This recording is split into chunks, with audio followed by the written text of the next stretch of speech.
72 ग्राम 72 ग्राम जल में 72 ग्राम जल में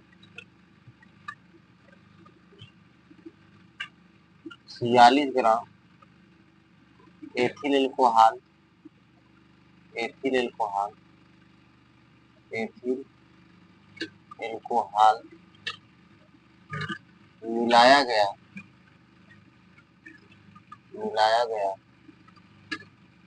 तो दोनों घटकों का मूल प्रभाज क्या होगा? दोनों घटकों का मूल प्रभाज क्या होगा? दोनों घटकों का मूल प्रभाज क्या होगा? अब हम जानते हैं कि सबसे पहले इसमें आपका जो विलायक है, विलायक आपका क्या है? जल। विलायक आपका क्या है? जल। जिसकी मात्रा कितना दिया है? 72 ग्राम। इसकी मात्रा कितना दिया है? 72 ग्राम। विलेय आपका क्या है? विलेय आपका क्या है? C2H5OH ethyl alcohol. इसकी मात्रा कितना दिया है? 46 ग्राम। तो हम जानते हैं कि हमको मूल प्रभाज निकालने के लिए विलेय और विलायक के मोलों की संख्या चाहिए। तो हम क्या करेंगे? निकालेंगे विलेय के मोलों की संख्या NC2H5OH।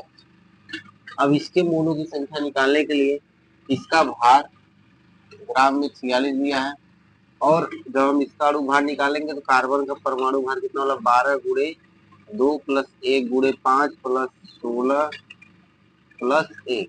ये भी आपका कितना हो जाएगा? 46। ये भी आपका क्या हो गया? 46।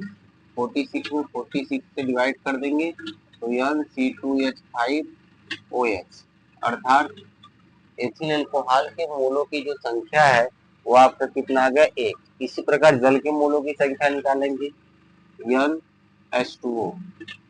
जल के मोलों की संख्या, जल का भार कितना दिया है? 72 ग्राम। कितना दिया है? 72 ग्राम। जल का भार आपका कितना है? 72 ग्राम है। अब जल के मोलों की संख्या निकालेंगे तो NH2O बराबर आपका क्या हो जाएगा? 72 के बटे जल का अनुभार कितना होता है? 18। 18 चौक 72। मतलब कि जल के लिए मोलों की संख्या कितना आ गया? 18 आ गया। अब हम निकालेंगे C2H5OH का मूल प्रभाज। जिसका मूल प्रभाज निकालेंगे उसके मोलों की संख्या आपका ऊपर रहेगा C2H5OH के बटे N C2H5OH प्लस NH2O। अब एथिल एल्कोहल के मोलों की संख्या 1 आया है, 1 प्लस 4 मतलब 1/5। हमको पता चल गया क्या कि जो एथिल एल्कोहल इसका मूल प्रभाज कितना होगा? 1/5। अर्थात इसको अगर हम भाग देंगे तो 0 दशमलव कितना हो जाएगा? 2। इसी प्रकार हम निकाल लेंगे H2O का। किसका निकालेंगे? H2O का। H2O के मोलों की संख्या कितना है? 4/4 प्लस 1 4/5। इसको भाग दे देंगे तो आपका कितना आएगा? 0.8। हम जानते हैं, क्या जानते हैं कि जो मूल प्रभाज होता है XA धन XB, इसका मान क्या होता है? सदैव 1 होता है। तो हमारे पास XA का वैल्यू 0.2 है और XB का वैल्यू क्या है? 0.8। इसको जोड़ देंगे तो 1.0 अर्थात 1 आ जाएगा। तो ये आपका क्या आ गया? मूल प्रभाज आ गया। ठीक है दोस्तों। इसी प्रकार आप सबके लिए सवाल है कि आपका यहाँ पे ये 72 ग्राम है और ये आपका 92 ग्राम। ये आपका कितना हो गया? 92 ग्राम है। तो आपको दो के वाष्प दाब 80 mm और 60 mm है तथा इनके विलयन में A के 3 मोल और B के 2 मोल है। तो विलयन का कुल वाष्प दाब क्या होगा? अब देखिए, विलयन का कुल वाष्प दाब हम जानते हैं कि जो P टोटल होता है, P टोटल बराबर क्या होता है? P0A XA धन P0 B XB। अब हमको यहाँ पे जहाँ जहाँ आपको दे रखा है कि P0A बराबर आपका कितना है? 80 mm।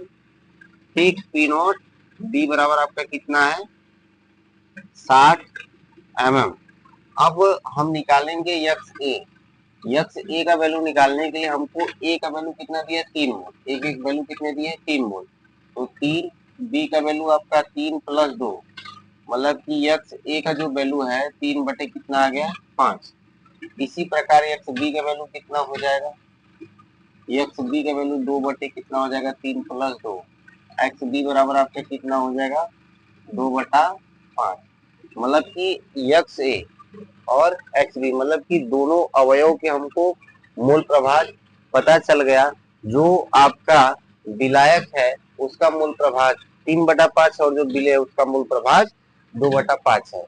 तो हम जानते हैं, अब हमको सब पता हो गया कि पी टोटल बराबर क्या, पी नॉट ए का वैल्यू कितना है 80/5 प्लस पी नॉट बी का वैल्यू कितना है 60, एक्स बी का वैल्यू कितना है 2/5, 5 एकम 5, 16 पाँचे 80, ये आपका कितना हो गया 16 तिया 48 प्लस 5 एकम 5, 12 पंजे 60, ये आपका 12 दूना 24। ठीक है दोस्तों, 8 4 12 की 2, 4 2 6 1 7, इतना आएगा।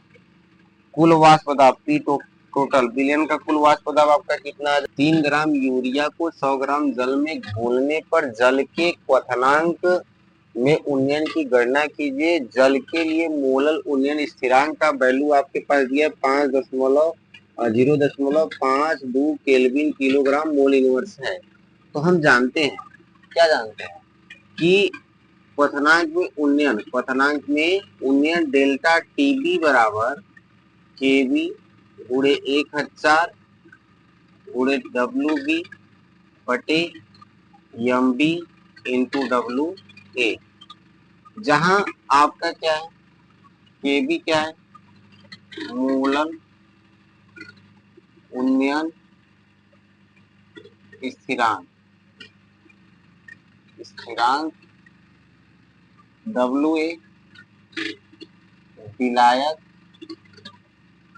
विलायक का द्रव्यमान,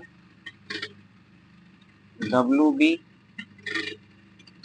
विलेय का भार और एम बी विलेय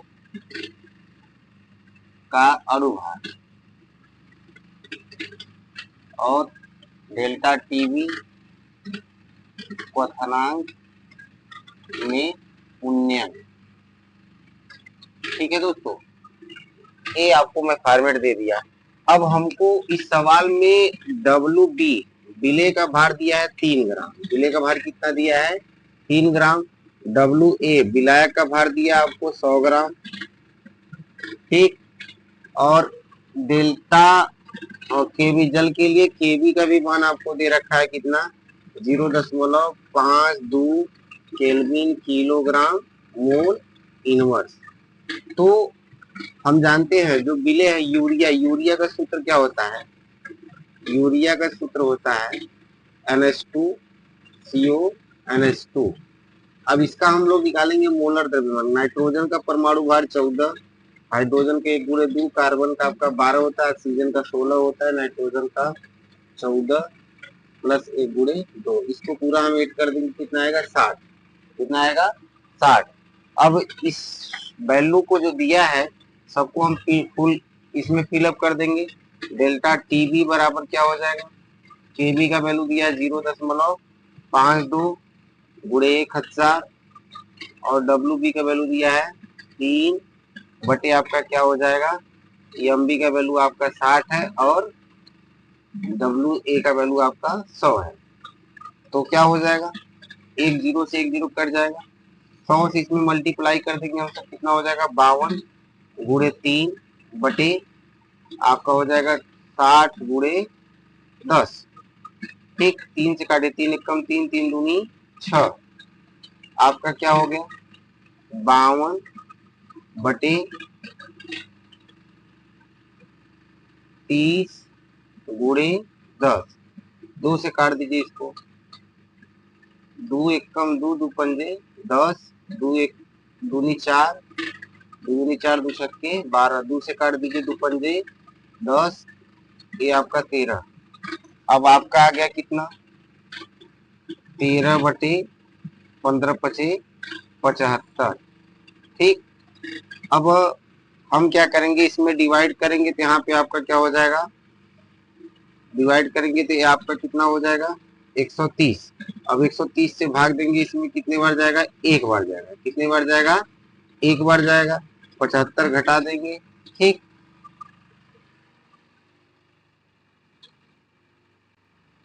दाम 1004।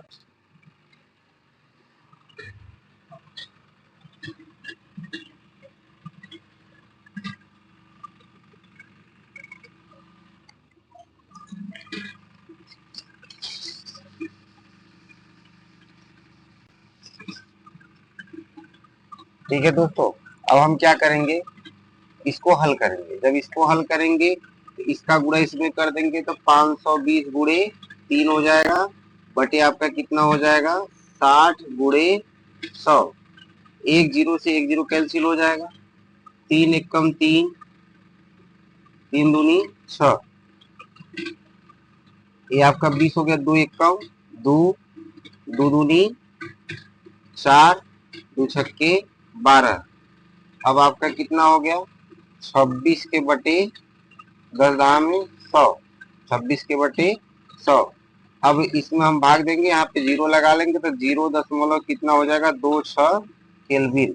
मतलब कि जो डेल्टा टीबी है, डेल्टा टीबी की वैल्यू कितना आ जाएगा 0.26 केल्विन।